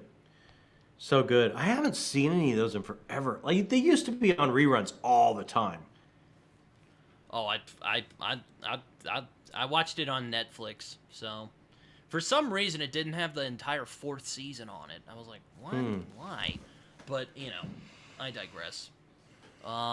You're allowed. Yeah. But it's definitely my top 5 TV shows of all time. Really? That's cool. Oh, yeah. I mean, it's old for sure, but like it's still timely. Like it still holds up, man. I mean, it's still a lot about the human experience, so it never gets old. No, I mean, I think one of my favorite moments, and this is kind of a classic one, but it's when Burgess Meredith drops his glasses and shatters. Yes. Breaks my heart every time I see it. On the steps of the library with all the books. That man. With all the books stacked up. He's he like, finally has there was time now.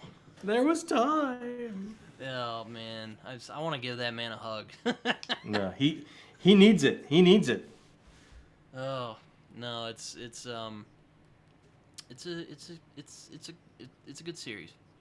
It's like that and like Batman the Animated Series and Cowboy Bebop and like Breaking Bad. Those are like my top 5. I've never seen Cowboy Bebop. The other ones I agree with you. No, yeah, Cowboy Bebop. That's just like I don't know if you've had this, but that's just like one of those that's just made specifically for me. And I don't watch a lot of anime, but that one's just like that one was for me. Like I love it. Really? Yeah. Okay. All right. But yeah, no, just like all the stuff I really enjoy, they do it. It's great. That's awesome. But no. So what are you hoping to read before the end of the year? Should I even ask? Oh my God. I mean, I gotta finish the Cosmere, so I'm ready for Wind and Truth in December. So I'm excited for spooky season because I got like a Stephen King that I've never read, Do McKee. I don't think I've read that one either. Yeah, and I hear really cool things. And then The Historian, I hear great things, and I have that set up for spooky season. What else do I have that I really want? Well, now I want to finish Robin Hobb's Farseer trilogy before the end of the year. What else? I mean, primarily for me, it's the Cosmere because I got to finish Rhythm of War, and that's, I don't know, 1,300 pages. Hey, I mean, you crank them out, man. Or I mean, you read pretty fast. Like I remember when we did our What Moves the Dead. I'm like, I started it, and you're just like, oh, I'm like 50 pages in. I'm like, dude. Well, I mean, if you do 100 pages a day, like you can get a lot of reading done. Dude, those are little pages, though. Those were kind of smallish. Those were smallish book. That was not a dense read. No, it's just like it's just like you started early, and I'm like, oh god, because like I thought I had made the mistake. I thought like when you said we're starting it at the beginning of the month, I thought like on the T, I probably started a couple days early. I was mistaken on that. I used to do that. Like okay, I've done this month's TBR, so I'll start early on the next month's. Now if I finish early, like I'll just throw a different book in, just to squeeze in. I can squeeze another book in before I start on that next stack. So I've kind of changed to try and get more books in that way. Yeah, July was actually a pretty good month for me. I completed. How many? How many did you wrap up? I completed 4. That's a book a week. That's really good. I know. Man, I had a lot of free time as well, so that helped. I read. Well, I finished Jonathan Strange Mr Norrell, and that was like a very. I celebrated. Not like. Oh, you bad. should. It was, and not to say it was like bad or anything. I loved it, but it was just like No. It was a journey, man. Yeah, I feel that way about the Cosmere. Like I've really enjoyed it and had a great time, but when I finish it, some of those books are huge. Like next month, I have to read Of War and Ruin, the last Ryan Cahill book that's out. And that's just like 1,300 pages long. Like when I finish that, I'll be like, yes, got through it. And I'll probably love it. I'll probably really enjoy it. It's just some of those, man, it's a time commitment. Yeah, I know. It's like, it wasn't even that like the book was. I mean, Jonathan Strange Mr Norrell is pretty dense book at times, but like stuff just kept getting in the way as well. Well, there's life, man. And know. Going to school, that takes a lot. I know. It's kind of a miracle I read as much as I do with the college I do.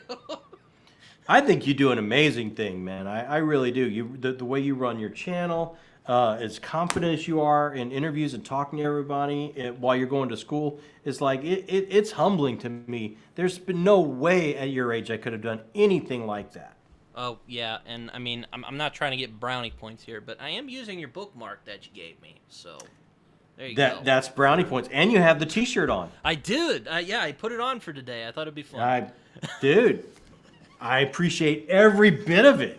I love those goodies we send out. I love to see them being put to good use. Yeah, and I had bearded Book Beast on my channel not too long ago, and yeah, Triple B. And it kind of turned into we just talked about all the like special editions at Broken Binding. Oh, dude, I'm finally on the subscription list. Hey, don't swipe the mic, kitty. Like I just got my first book from Broken Binding. You get? I got the first Jade Greenbone Saga. Oh yeah, I'm that's another on the next year. Thinking of reading that because I've had a lot of Me friends too. who are like, yeah, that's good. I've never read it. Like I don't have like vanity buy books, if you know what I'm talking about. Like I don't have books where I'm like, on my shelf, yes. Well, maybe except for the hold on, maybe except for this, because I mean I don't know if I'm gonna read it, but I just love having it. I think we have close to 10 editions of that. But like, I'm like, they got Perdido Street Station and the Scar on there. I'm thinking about getting it. They actually have a pretty Broken good price Binding? on it. They actually have a good price on it. Those are, dude, I think Amy just went to the library and picked up Perdido Street Station. She's going to give it a try. I hope she enjoys it. It's definitely, I mean, I'd be surprised if you didn't like Perdido Street Station, John. It's very Lovecraftian in parts. Oh, I've read it. Oh. No, I mean, I would have been shocked if you didn't like it, because, it has that Lovecraftian stuff in there. Yeah, I love Perdido. I really enjoyed Perdido Street Station. I don't know if Amy will like it. She picked it up to give it a try. And usually if she starts like a fantasy or something, and it's like a created, like all the places have a different language, or are not in a so she language won't be like, that... she won't be like being all on the Lord of the Rings train anytime soon? No, it really throws her, like, well, I can't, this is not my language, I'm just thrown, I don't know. And it's like, dude, Perdido Street Station's going to come at you with a lot of that. Yeah, I mean, it's something. It's something else. No, yeah, maybe give her like American Gods or something. She loves American Gods. Oh, that is one of her faves. That's good. That's good. No, but yeah. Oh God. Well, here's one I'll tell you about. I'm thinking about reading during spooky time. Well, if I can read English Spider King, because it's another one like Jonathan Strange Mr Norrell. Digging it, but it's a bit dense. So yeah. Let me pull it out. I got this because you were speaking so kindly about it, and I'm like, man, I gotta check. This seems right up my alley. It's Speak the Nightbird. Oh, dude, you're gonna love that. I mean, if you're in the mood for historical fiction, dude, you're gonna love that. Yeah, I've heard it's like a historical mystery, and like, yes. I mean, I don't know if, I guess with Robert McCammon, maybe that's a video you could make, where to start with Robert McCammon, but yeah, because a lot of people are like, oh man, Boy's Life, and oh man, Swan Song, but and both those are great starting places. I would say mine as well, and Speaks the Nightbird, but Speaks the Nightbird, like, it will have no supernatural kind of to it. That series definitely goes there down the road. But it doesn't start that way at all. That's a straight up historical fiction. Yeah, no, I'm wanting to check it out because I'm quite fascinated by like colonial stuff. So, yeah. Dude, that's like 1700 South Carolina. Oh man, I look forward to it. In other words, like I read the first line and I'm like, man, that's really evocative. It's such a neo-Dickensian style of prose. I'll admit, it was really hard for me not to just go screw it and read it right then and there. Oh, dude, I'm telling you, you're gonna love it. Like, it's a late 1700s witch trial in Font Royal, South Carolina. Like, I'm telling you, you're gonna absolutely love it. You're gonna love it. I can't wait for you to start that book. Yeah, I'll be sure and text you and be like, oh my gosh, this is weird. Yeah, hit me up on Discord as soon as you start it. Let me know what you think. Well, you got your cat behind you. I'm looking at the clock. I gotta go let my dogs out. Gotta let Mr. Pooh Bear out. Yeah, I got it. Well, I got all four. If I don't let them out, things go horribly wrong. I was about to say I was gonna let you go, but I wanted to ask what you were hoping to read before this was up. So we. I mean, just the ones I mentioned, like for spooky season, Cosmere, now, Farseer trilogy. I think that's it. Oh, I mean, I'm really looking forward to getting back to Riverfall Chronicles with Jacqueline Hagan's series. I'm on book 3. I was gonna start that this year, but I don't know if I have enough time now. I know, right? It's so hard.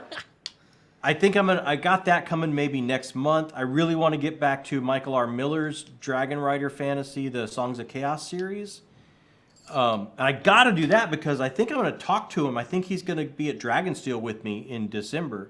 So it's like I wanted to read his second book so I could talk to him about it. But also I was probably going to get something to eat. As much as I always love talking to you, BookTube Uncle. But no Dr. Pepper, Britton. I know, yeah. We went cold turkey. We didn't get those first 2 days sucked. Let me tell you. Oh, dude, did you have a caffeine headache and a? Oh, no, I didn't get a headache. I just felt really sluggish. Dude, if I quit, I would get a caffeine headache big time. Oh man, but no, I'm not gonna drink Dr Pepper. I'm trying. All right. I'm trying to. But anyway, I'm rooting for you, Britton. I'm rooting for you. Do me a big favor and tell your family. I said hey. I will, and you too. Tell the I missus will. I said hello. Absolutely. John, if you want to talk about your social media, or if you have any social media, I know you have Twitter, but like, I don't free check to share. it. Be shameless. Dude, I mean, just check out the channel Talking Story on YouTube. That's kind of it for me. I mean, I'm on Twitter. I rarely check it. I think I'm on Instagram. I rarely check. I mean, really, it's the channel. I answer all comments on the channel. That's kind of where I focus. All right. Well, John, it's always fun hanging out with you, and I'm at least hoping we do so again at some point. Dude, there's no way we're not doing. I'm There's sure we no will. way. I'm sure there's we no will. way. You and me, man, nephew and uncle. We're not Yeah. going anywhere. All right. Well, until next time, this has been Britton's Hanging Out.